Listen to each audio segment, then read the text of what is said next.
Hi, it's Saturday and you're watching ProjectLifesize.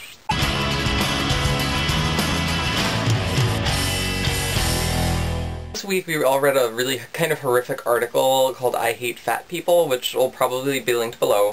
And I don't know where to start. Okay, so it was 4 pages of like actual article and then 2 pages of like statistics or whatever. And the first 3 pages of the written article were basically like why I hate fat people and so should you. And it was really horrible. It was just all of this ridiculous stuff. I don't even know, like, I don't want to like go point by point because this video will be like 15 minutes long. The 4th page, he, like, after going through all of these reasons that he hates fat people, he's like, oh, but now that I've thought about it, I don't really hate fat people because they have so much other stuff to deal with in their lives. They have so many people being mean to them, they have so many hardships that they don't need me being mad at them too. And I was just sitting there like, how important do you think you are in people's lives that, like, you, who just went on for 3 pages about why you hate fat people, like, everyone's like, oh, this nice man doesn't really hate them. And I was just like, are you kidding me right now?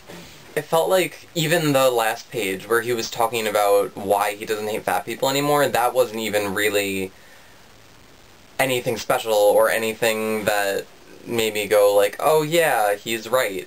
Because he was saying things like, oh, it's not their fault, they just have like negative coping mechanisms where...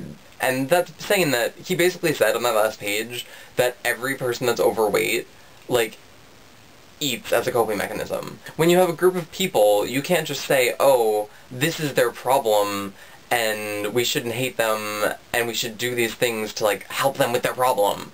Because you can't, you have to, something like this is, like, an individual issue. The entire article is basically just disjointed and didn't make a whole lot of sense. I was like, he would, like, go into stories, and I'm just sitting there, what are you talking about? It might have made an interesting article to look at the last page of statistics, which was asking people questions like, would you rather gain 50 pounds permanently or lose your job? And things like that. And there's a whole page at the end of questions like that that they asked readers of Men's Health or whatever it was. And I think that it would be interesting to look at that and then have an article about how being overweight is socially stigmatized. And ask them further questions like, what is your reason? I feel like one of the things that people don't realize is that every person is different. And everyone makes their own choices, everyone knows what's, or thinks about what's right for them. It's not something that everyone wants to look at in a negative light and everyone wants to change about themselves, because all of the assumptions that he's making in this article, even at the end where he's trying to be like positive or whatever, are basically him assuming that every single person that's overweight is miserable and sad and wants to lose weight. Basically that guy seems like he's kind of an idiot. I wasn't a fan anyway. I thought he came off as really obnoxious and unhelpful, and the entire article was basically just completely pointless. I'll see everybody next week.